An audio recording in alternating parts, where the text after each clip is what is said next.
Hey everybody, welcome to McFarland Minutes. I'm Natalie McFarland, founder and president of McFarland Productions, director at Off Your Rocker Films, and your host. In these episodes, you can expect deleted scenes, in-depth campaign reviews, project highlights, marketing concepts, book reviews, and a deep dive into the creative process at Off Your Rocker Films. We'll also be covering invaluable lessons on mentorship, leadership, and the business of it all. We are so excited to be releasing our episodes every Sunday as your soft launch to Monday. Hey everybody, welcome to McFarland Minutes, your soft launch to Monday, episode 17 of season 2. This is part 4 of our 12-step creative process. I'm still feeling a little bit like it's a 12-step process to recovery, but we are really talking about the creative process. So this is step 4. We are doing an episode each month. The last episode of the month is one piece of the creative process. We covered the problem, we covered ideation, we covered goal determination. Now we're on to strategy.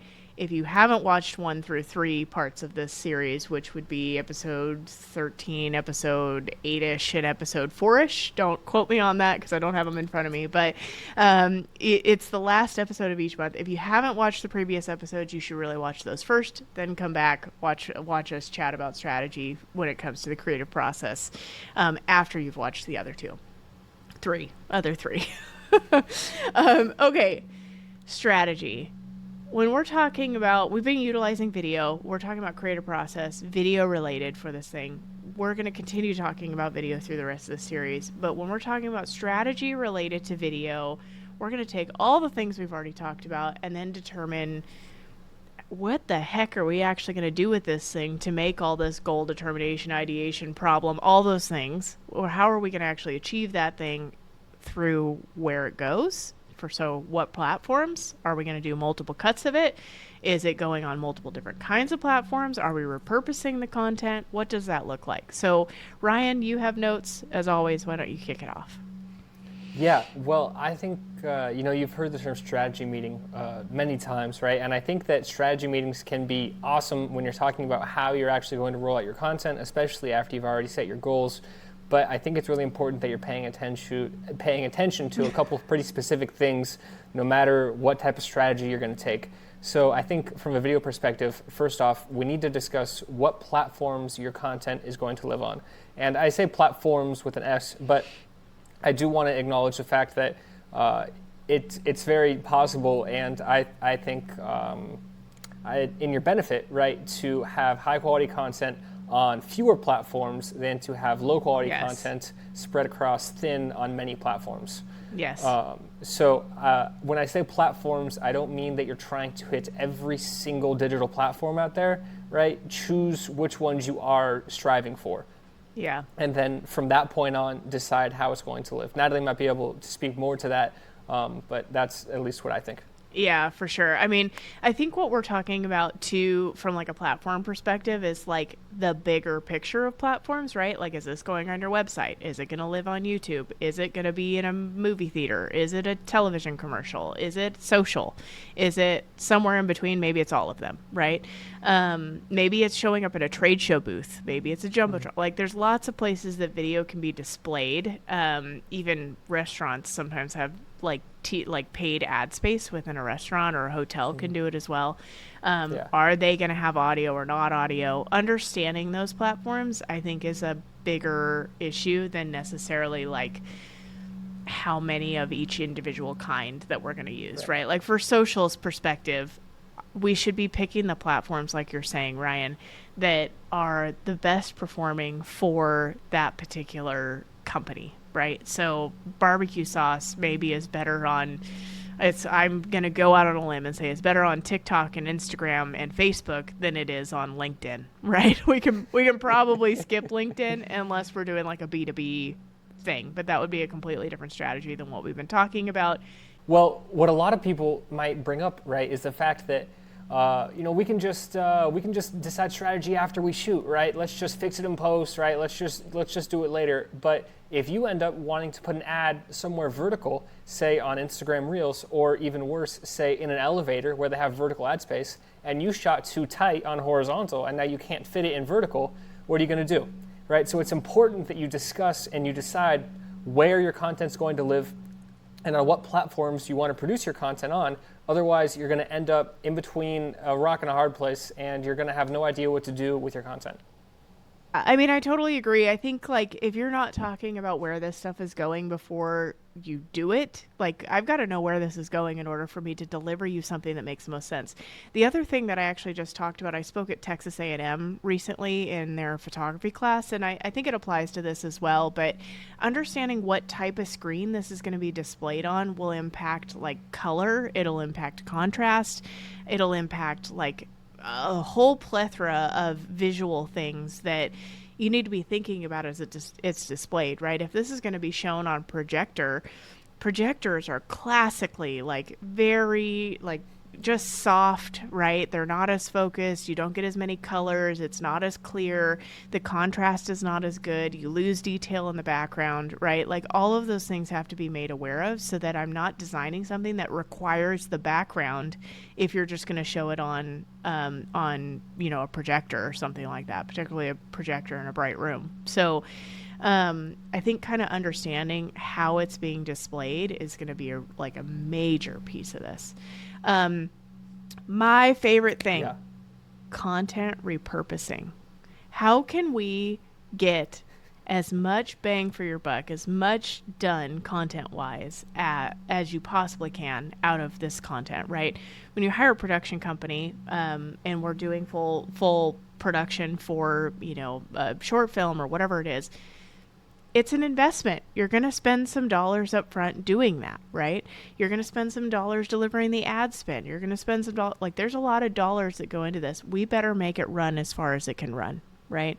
So content repurposing can be done in a million different ways. Podcasting is a great example of this type of thing is used this way in a lot of ways. You end up with copy, you end up with social captions, you end up with social reels, you end up with, if you combine all of your podcasts over time, you're likely to be able to create a few blogs based on what you said.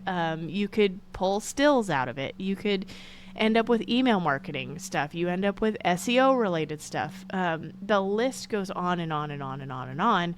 We should be thinking about that as we're producing films or TV commercials or social stuff or all of it, right?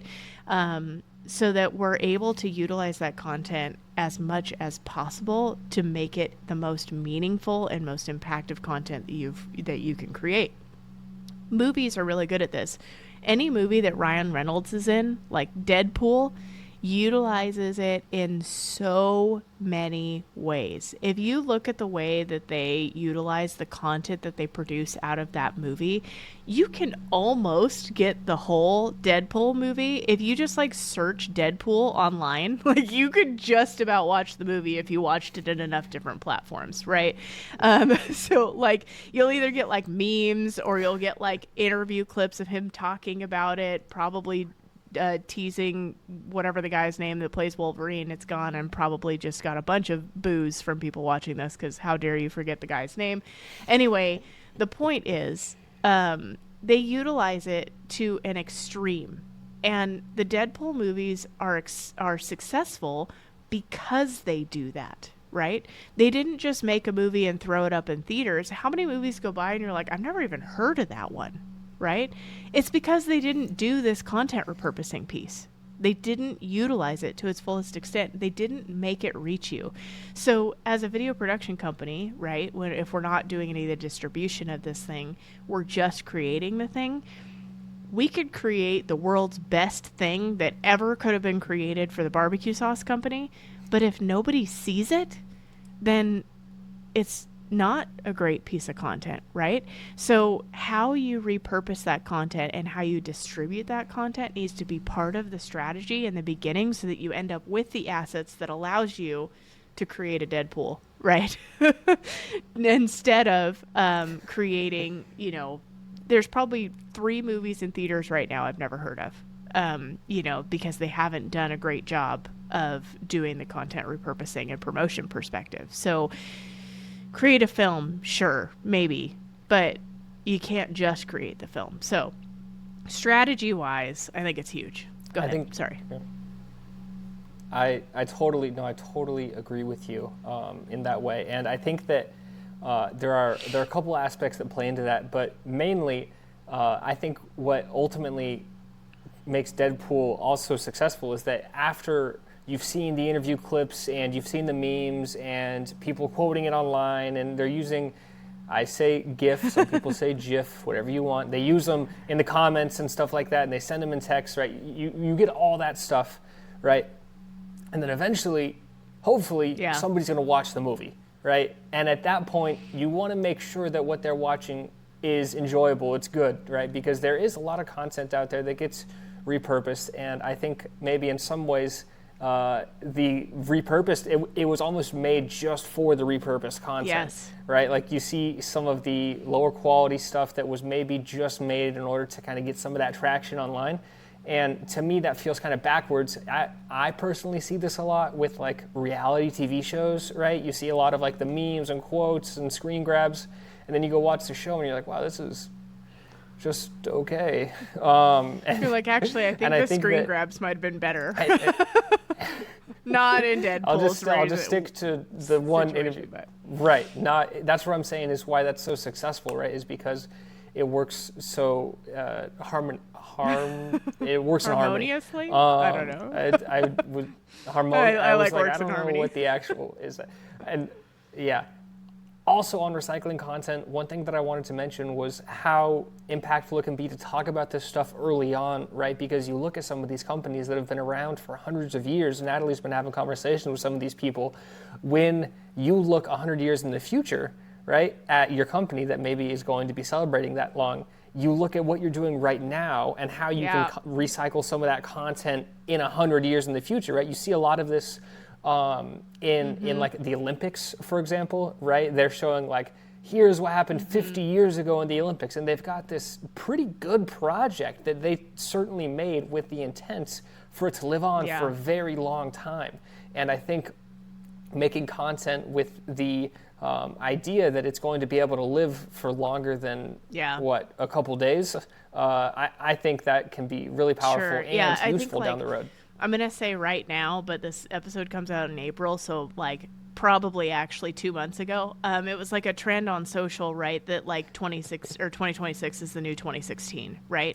So you can reutilize some of that old content. I think that like, sure, that one's a trend, and I'm not saying like chase trends and so therefore do this, but I do think like to your point, like Montana Silversmiths recently celebrated their 50th anniversary. The Dude Ranchers Association is in their 100th year. The Oregon Wheat Growers Association is in their 100th year. The Opry just had 100 years, right? If they had not kept that content to utilize in new ways over time, we're really going to go off the rails. If I'm buying a business, right? Let's say like Natalie's going back into acquisitions mode, right? This is like a third of my brain at the moment. But if Natalie goes into acquisitions mode and I think, okay, this company has a great product, they've got a customer base, but they have no content. They have no visibility online. They have no historical data. They have no ability to show who they've been and continue to use that story going forward. Red flag for me, right? So this is true of anything, right? Like you, even in your family, you want some of that content, the old pictures. Like who doesn't love to find like a really crappy old ripped up photo that's like been crinkled 1,000 times if you're like great-great-grandfather, right? Or great-great-great-grandfather, whatever it is, right? That historical piece is an asset to a company long term. So creating content at high quality that will last, that will tell a story that becomes part of that company's legacy is the same thing. It is an actual asset. It's a buyable asset for all you business owners out there that are like, I want to sell someday, or I want to create a business that is, has a great EBITDA or SDE valuation, right? This plays into that too. Cody Sanchez, I hope you hear me. But my point of saying this is that like strategically creating content that is meaningful, that connects with an audience, that hits all these, goal determination, ideation, probably. If we're creating content, we're creating something that you should be able to reuse in 10 years, 15 years, 20 years, 30 years, 40 years, 50 years, right? As a piece of your company's legacy. So I think that telling those stories are important, but strategy-wise, maybe we're not thinking 100 years from now, but we are certainly thinking, the next 10 years from now, and trying to see, like, how can we create pieces that strategically hit all of these points and have been repurposed and utilized in enough ways to make them meaningful 10 years from now, 20 years from now, whatever it is. Yeah. That is funny you bring that up, right? Because that does, for me, goes into kind of, right, we're thinking the span that people are paying attention to it, and I'm thinking attention span on these platforms, right? Because on Instagram, for example, I'm likely not going to go back 10 years. Especially on somewhere like TikTok, I'm probably not going to go back 10 days even. But somewhere different like YouTube, for example, I think people watch YouTube videos from up to 12 Blogs to 15. Are like that too. I want to throw this out there. I just had to replace my headlights in my car. And I drive a 98, and there's a video from like 2004 of how to replace the headlights. That guy's still pulling money off of that video today,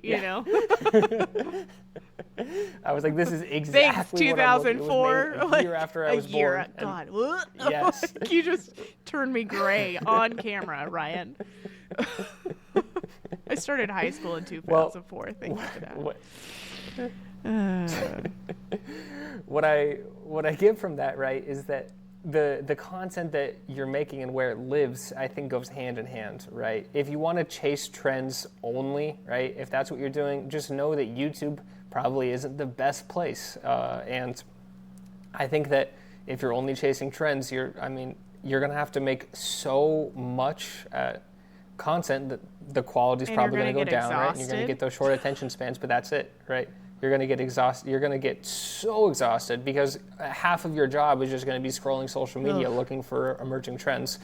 Yeah, sounds great. Anyway, I think, right, when you are trying to develop this strategy, you do want to factor in the attention span that you have for something like this, because if you have, let's say you have 30 minutes of content and you can cut some of it up and you can post screen grabs, and we talked about repurposing it, right? You can use all sorts of different variants of it, right? I think it's important that the right stuff goes to the right platform.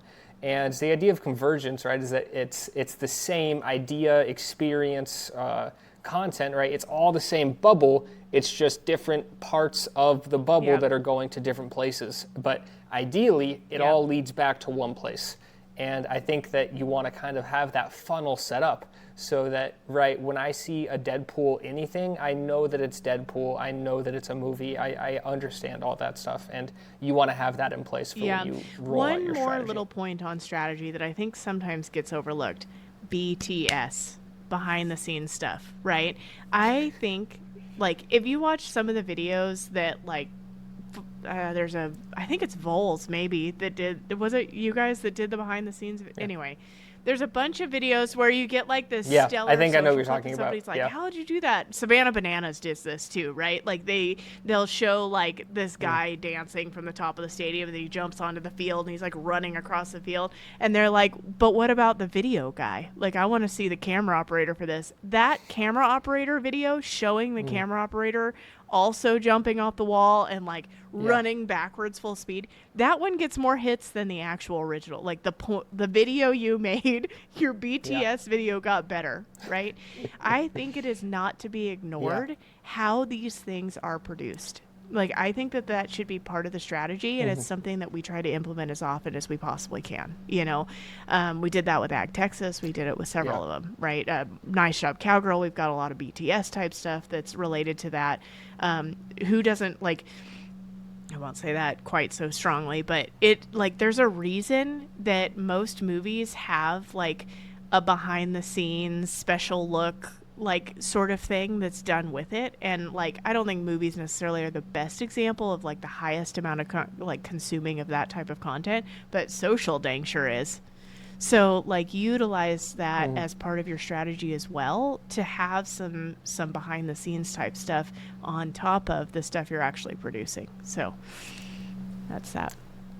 Yeah, you mentioned the Vols, Yes. the jersey reveal, right? That has Freaking become kind of a signature thing, and a lot of teams have done that now. But one main reason that I think our department, when I was still there, decided to drop that behind the scenes thing is because, like you were mentioning, a lot of people started commenting things like, "Wow, social media intern needs a raise." And we in the office were like, if they think a social media intern just threw this together and needs a raise, we need to bring much more light to all of the effort that goes into this. And that was Noah, who did a great job on it. He kind of spearheaded this project, right? But we wanted to emphasize that this is not just like some student who typed a prompt into AI and spit this out, right? So we went through all of the steps that this was an entire shoot and it was an entire production, right? And I don't think people really understood that at first until they saw the behind the scenes, and then that even amplifies how they feel about that project. And I think you're right? A lot of people that maybe don't specifically work in this field don't have a thorough understanding for how these things come to life, and when they would see the behind the scenes, the two synapses kind of connect in their brain. And that actually took a lot of work. That was not AI. And I think that's good not only for your company to get more interaction and you guys end up having that engagement and the understanding, but also when you show how much work goes into the project you're producing and the people that are actually putting their time in, it also just gives you more value, right? Because if people are seeing behind the scenes and they're like, wow, this takes way more work than I thought, I'm now willing to pay twice as much. I don't even know if we have to bring that in, but it's something that I was thinking about. Totally. I think what you're saying there is like production companies should be thinking about that too. Like utilize a BTS from your own perspective to tell the story of your client, right? Like we do that a lot through the magazine. We did some BTS stuff. We're doing some BTS stuff through what we did for Ag Texas. I think that you provide additional value by showing people how it was done as a production company. So if you're another production company watching this, you can help your client by making cool stuff for you too, and it's not even really for you, it's for your client, it's for the person that's seeing it, but it's coming from your perspective of how you really interacted with that brand or that company or whatever it is, right? And I think that can be really valuable to add to the campaign as well. So strategically, cross-platform use, multiple cuts of it, right? We're talking about like a long form and a short form and a vertical version and whatever it is, right? That fits for each individual platform, and then repurposing that content into a million different ways, right? Utilize it as many ways as you can humanly think of. If you're making a film, you could also write blogs about it. You could turn it into a book. Maybe it started a book and now you're turning it into a film. Whatever the thing is, you're repurposing the content in multiple ways so that people are able to consume it in multiple ways, and you are almost guaranteed to actually hit the audience because you have showed it to them a few times, right? I forget what the statistic is. I should really know these better. I feel like I say this every episode, but it's like you have to tell a person like 4 times before they're actually going to remember the thing, 3 or 4 times. Anyway, the point is it's the same sort of like repetitive, but in a new creative way, in a new interesting, fun, interactive way that actually means something to the person that like now like they've identified with the thing, right? And they now want to consume the end all be all product. Maybe it's a film, maybe it's buying from you, maybe whatever it is. They're utilizing that, or they're getting there because the content was repurposed in so many ways, and it actually ended up speaking to them, right? They were exposed to it enough times for it to mean something to them. So I think that's pretty much it, Ryan, unless you have other comments for strategy.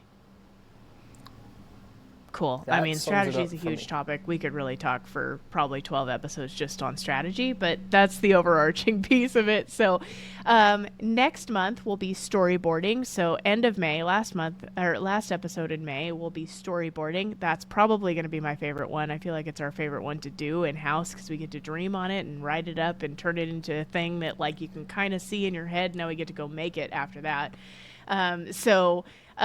Problem or January was what is the problem? February was ideation for the video. March was goal determination. April, this one is strategy. Next month will be storyboarding. So thanks for joining us. We will see you in this series next month, or if you want to listen to the rest of our regular podcast episodes that are not part of this series, we'll see you next week.